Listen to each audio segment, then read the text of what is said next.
Waalaikumsalam warahmatullahi wabarakatuh. Terima kasih. Mohon izin Pak Bupati disampaikan laporan tugas Pak SK tim percepat. Jadi tidak ada dari kabupaten lain. Kita sudah menyelesaikan draft untuk mengadakan paparan oleh tim provinsi dan mengubah Menko Polhukam. Kewenangan daerah pusat itu diatur di kewenangan itu bisa diberikan kepada daerah dan rencananya dari provinsi akan mengundang rapat oleh provinsi disatukan Pak dari Pak Gubernur untuk ke kemudian jam malah sudah disampaikan Bupati silahkan Pak.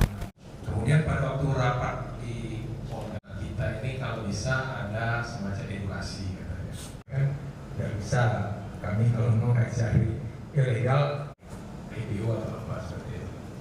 Nah, jadi harusnya dari kewenangan yang dimintakan sama Pak Bupati dari sedikit dari kami. Kemudian silakan Pak dari Asisten 2 Pak Kadis Delta yang hormati, Pak Nanang yang kami hormati, luar biasa saya kira. Ini pertama kali Pak Bupati kami jadi presidir nanti melalui Pak Nanang. Pak Nanang beserta rombongan Pak Wahyu yang kami hormati.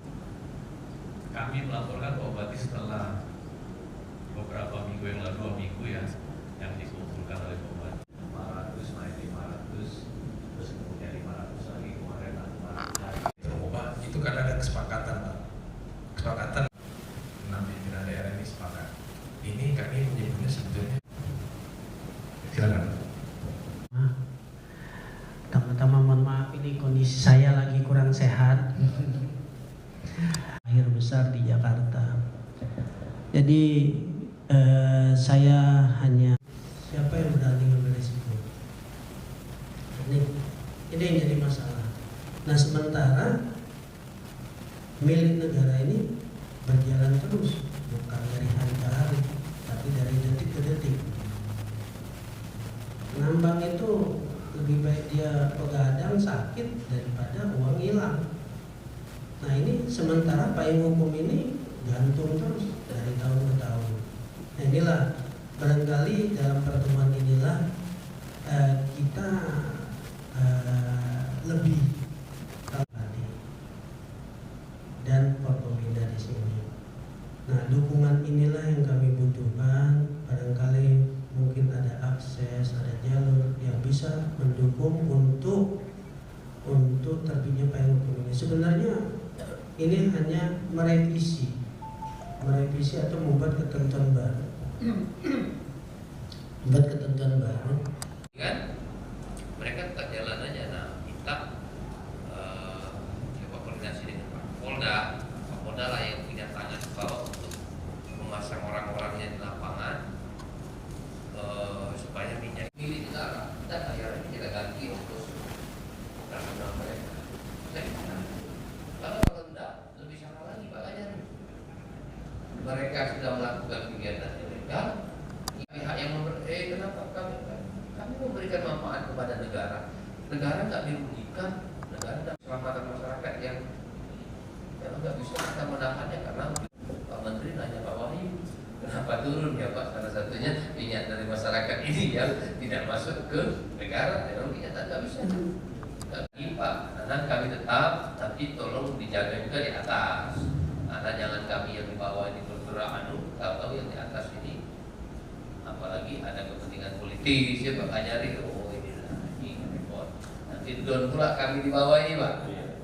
Don pula kami lepas minyak ini akhirnya yang berpesta pora ini para pemodal yang memang selama ini menunggu ini. Saya nih Pak dilaporin kemana-mana. Urusan minyak ini dilaporin kemana-mana ke Jadi yang pernyataan Pak Kajari kan Pak Bupati ini berani mengambil langkah karena masyarakat itu karena itu. Nah itu sebenarnya latar belakangnya kita itu di ininya. Ya pertama kan ini kenapa kami mengambil kebijakan yang ya namanya diskresi kan, diskresi memerintahkan bahwa minyak itu habis. Pertama kami melihat bahwa minyak ini kalau tidak kita kelola dengan baik akan menimbulkan masalah sosial. Masalah sosialnya pertama pencemaran lingkungan, dan itu keselamatan kerja. Kemudian yang kedua, masyarakat tidak akan maksimal mendapatkan hasil. Yang akan mendapat hasil maksimal itu adalah pemodal. Oleh karena itu, melihat situasi yang seperti ini dan sudah kami lihat bahwa sudah mulai terjadi konflik-konflik sosial antara kelompok-kelompok masyarakat yang terkait dengan tata kelola minyaknya. Akhirnya kami mengambil kebijakan, udah minyak ini kita ambil semua, jangan dibawa keluar.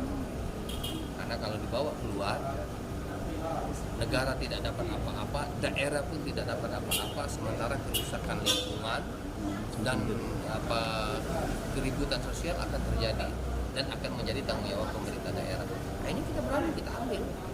Jadi memastikan barang milik negara balik ke negara. Balik ke negara.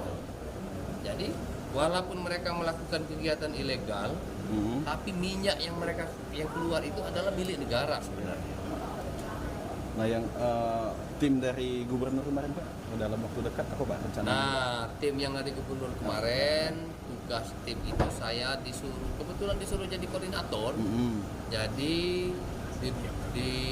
kami diperintahkan untuk menyiapkan bahan dalam rangka menghadap Pak Menteri Menko Polhukam dan Menko Maripes untuk memberikan masukan kepada mereka supaya keinginan masyarakat ini terkait dengan tata kelola minyak atau sumur yang dikelola diusahakan oleh masyarakatnya bisa dilegalkan. Intinya mau minta revisi Permen ESDM 1/2008.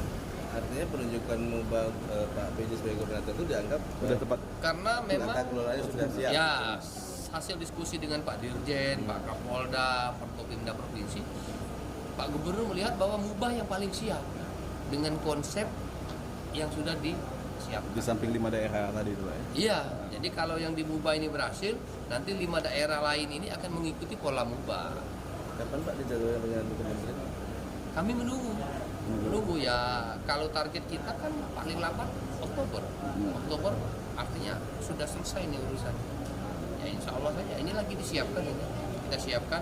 Tinggal nanti rapat di provinsi. Setelah rapat di provinsi nanti Pak Gubernur akan melapor ke Pak Menko Polhukam dan Menko Maripes untuk diadakan rapat bersama. Kita Bismillah saja berbuat untuk masyarakat ini karena memang perintah Presiden bahwa agar sumber daya alam ini bisa memberikan manfaat yang sebaik-baiknya bagi masyarakat. Ya, Terima kasih. Semalam Pak di kita. apa?